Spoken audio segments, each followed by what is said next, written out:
Hello everyone, my name is Bradley and this is Sumsub, a channel about how to survive on the online jungle. Now if you're watching this, you probably spend a lot of time watching YouTube videos, or maybe Instagram stories or Twitch live streams, and all of these services have appeared relatively recently, but they've already overtaken all traditional forms of media. For example, YouTube already has a monthly audience of over 1.7 billion. Every minute, users view almost 700,000 hours of video content. And do you know how many people are actually creating new content on YouTube? Over 13 million. And only 1 million do it professionally, all day long, and actually earn money on it. The remaining 12 million are forced to look for other ways to earn money. And things are even worse on Twitch. More than half of the donations end up in the pockets of just 1% of the streamers, and only 5% can actually earn more than $1,000 per year on Twitch. And there are lots of platforms you can use to get closer to your creator, right? The most obvious ones would be Patreon, which gives you exclusive access to creator content for a fee. There's OnlyFans, and that doesn't need explaining. And also maybe you've got Kickstarter too, where you can get early access to unique projects and products. And also, if you want to invest in something with which you have an emotional connection, there are lots of NFT marketplaces like OpenSea, Axie Marketplace, and Lava Labs. But the problem here is that there are still lots of people who doubt the intrinsic value of NFTs. But now, I'm going to tell you about a new way to support your favorite authors. And not only help them, but possibly make the best investment of your life. I'm talking about social tokens.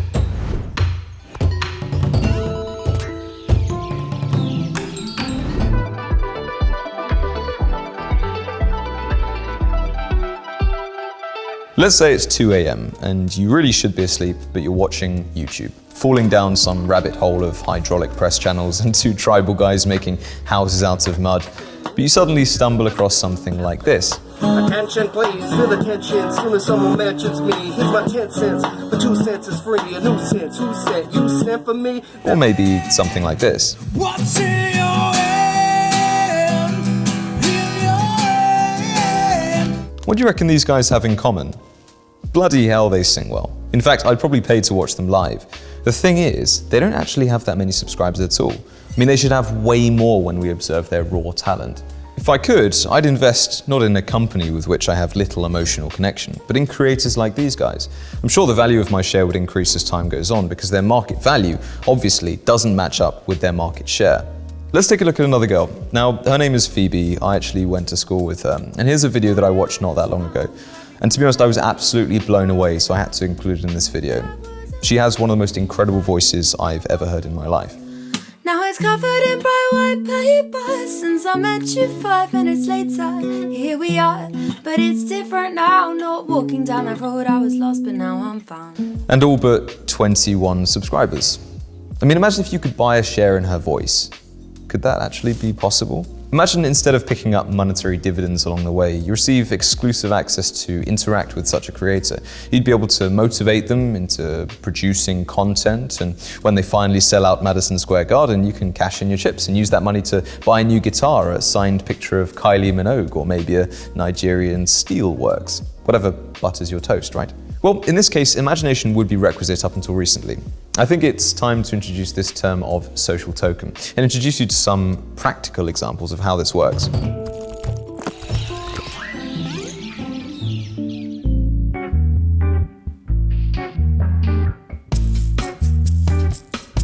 First, let's figure out what these tokens are. When it comes to cryptocurrencies, they are often confused with coins, but the difference is fundamental. With coins, everything is simple. This is a fully fledged means of payment, right? For example, you can buy Bitcoin using normal money and then use it to pay for, say, pizza, a laptop, or even a VPN server. Hundreds of thousands of companies around the world actually accept Bitcoin just like they do for dollars or euros. Tokens provide access only to the products of their creator. They're more like a bus ticket, right? You can buy a bus ticket to tour the city, but this ticket cannot be used on the metro or, say, a bus in another city. And some tokens can be compared to securities, promissory notes or shares, right, that might give the right to receive dividends. From an economic standpoint, a token is a digital asset that you, as an investor, buy from the issuer of the token. Tokens can act as a means of payment, but only work within the framework of the project of their creator. From a technical point of view, tokens are an add-on to existing digital currencies, so they don't have their own blockchain and commissions, for transactions within them are paid in other cryptocurrencies. In essence, a token is a kind of smart contract. The creator of the token determines their number, the rules of use, and the initial price, but beyond that, it all depends on the market. Dump it. The issuer of the token may go bankrupt, and then you'll be left with a meaningless set of numbers. On the other hand, you can invest in a project that will bring huge profits in the future. In this way, the tokens are somewhat reminiscent of what happened in the 18th century with the continental currency of the US. Now, they served as a temporary tender during the Revolutionary War and were backed by nothing other than a promise from Congress to buy them back after the war ended. The first issue in 1775 had $2 million worth of them. Over the next 5 years, 125 million more would be printed. Now, at the beginning of the war, one silver dollar was worth a paper dollar and a quarter. 5 years later, the rate fell to 1 to 168. Would you invest in such an asset? Well, I know who thought otherwise.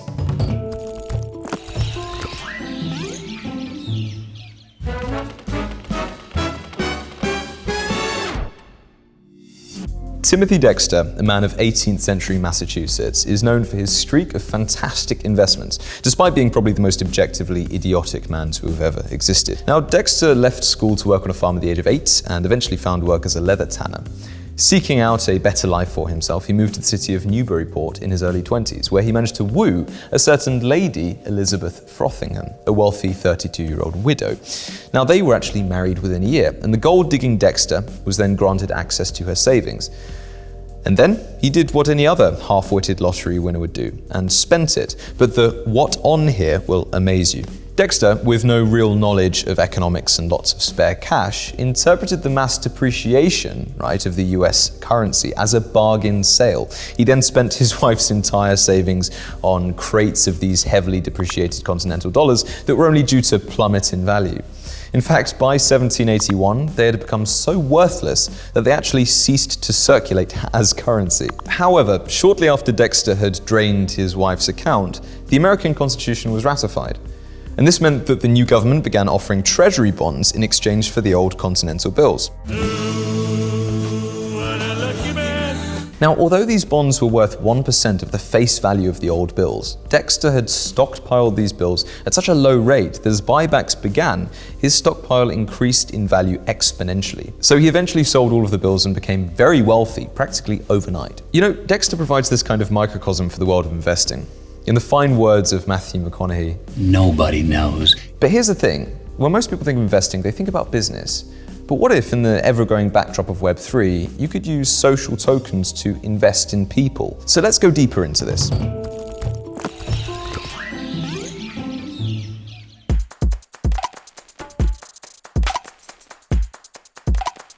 Tokens can be issued practically by anyone, any company or even ordinary person. And the number of tokens is limited and known in advance. Unlike coins, they cannot be mined, and their quantity is completely controlled by the creator.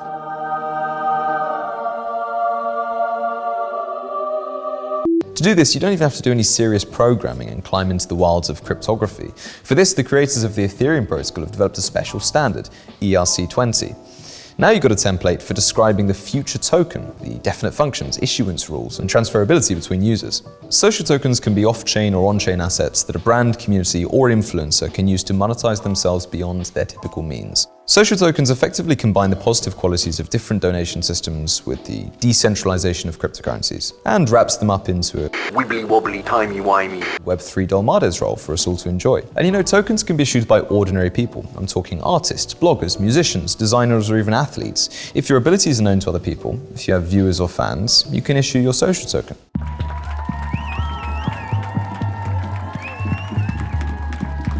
Now, there are these tokens called personal tokens, and as a rule, they can be exchanged for working time, the results of labor, or say the income of the creator. Doesn't sound very clear? Well, look at this. This is Alex Maxme. Now, 2 years ago, he held a human IPO. Alex created a personal token to raise $20,000 in order to move to San Francisco. I'm going to fundraise $20,000, and whoever gives me that money, I will give them 15% of my future salary. In addition, token holders got the opportunity to vote for some of Alex's personal decisions, communicate exclusively with him on social networks, and receive advice in the field of startups and cryptocurrencies. With personal tokens, fans can invest in their idols. Many expect that the value of their tokens will increase with the popularity of their creators. Celebrities can use tokens as a substitute for a fan club membership card, right? For example, only owners of personal tokens can access private broadcasts, backstage content, and even chat with the star in a private chat. Companies or communities can also take the place of the creator here, and these are called community tokens.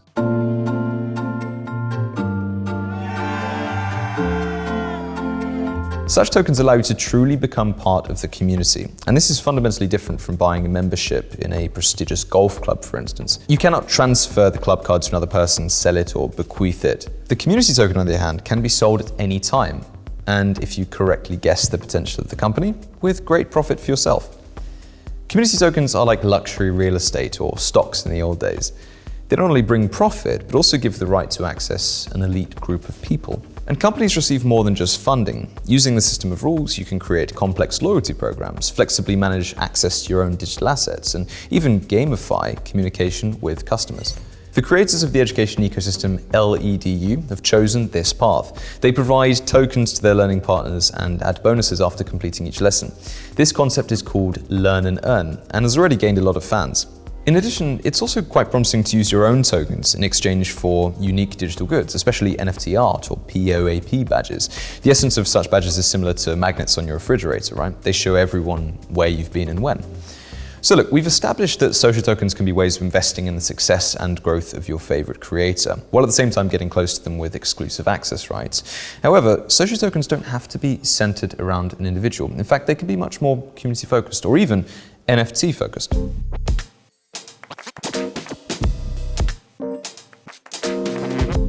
In autumn of 2021, this thing sold for $3.4 million US.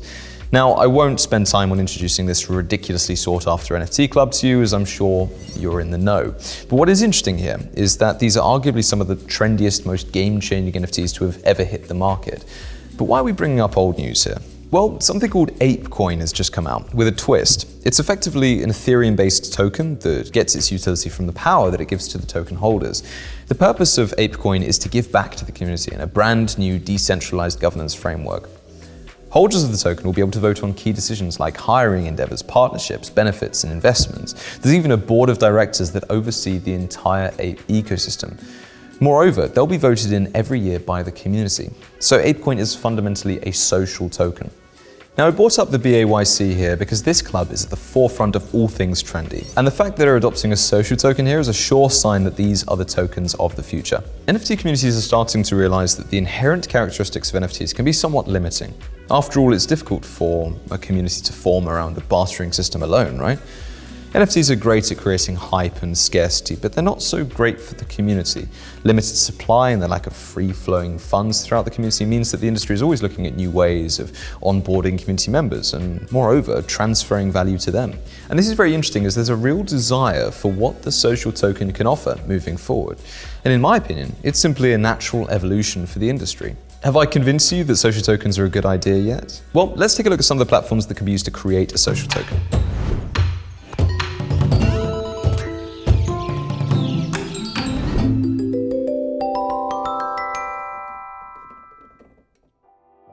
So firstly, I stumbled across BitCloud. This seems to be a platform for those looking to make money. It's more about the trading and mining of tokens, and there doesn't seem to be much of a community atmosphere here, or certainly a focus. My impression is that this is more for the crypto maniacs and people that are looking to make some hard dosh on the new social token revolution.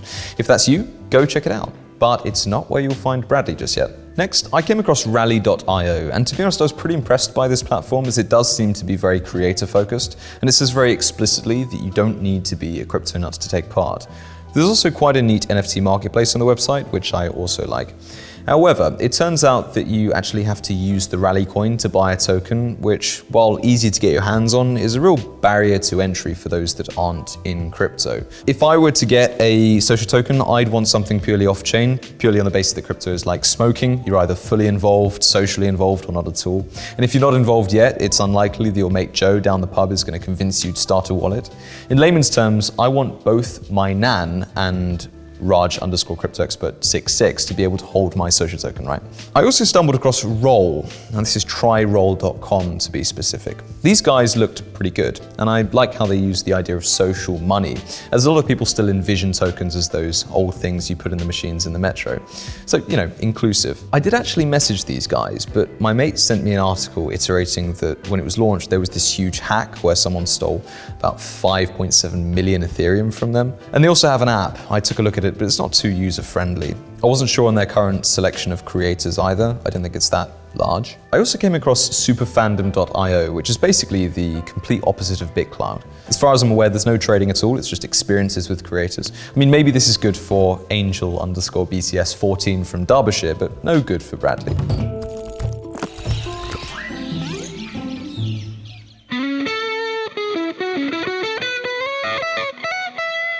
The story of the creation of social tokens sounds extremely tempting, but it'd be a mistake not to discuss the dangers of this topic in today's video. Now, first, you invest your money without getting any guarantee of getting it back. Creators are not required to buy back their tokens, and only the market determines the current price. In the case of investing in creative people, this is extremely dangerous. For instance, if you're investing in David Beckham's legs, right? Your idol is unlikely to have something like that. I mean, the singer can lose his voice, get into drug problems, or simply, leave to look for himself on the other side of the world. A blogger can get tired of making videos every day, and a designer can get tired of generating tons of fresh NFT art. Are you willing to bet money on the hard work and talent of a stranger? And also, the token market is extremely unregulated, even worse so than the cryptocurrency market. There are just too many grey areas here, and the market's too young for lawyers to prepare all of the necessary laws, rules, and regulations. And also, the banking system is very conservative and cautious, so don't be surprised if you can't actually cash out your social tokens. I mean, the transactions can literally be blocked for money laundering. And thirdly, there are risks for the creators of personal tokens.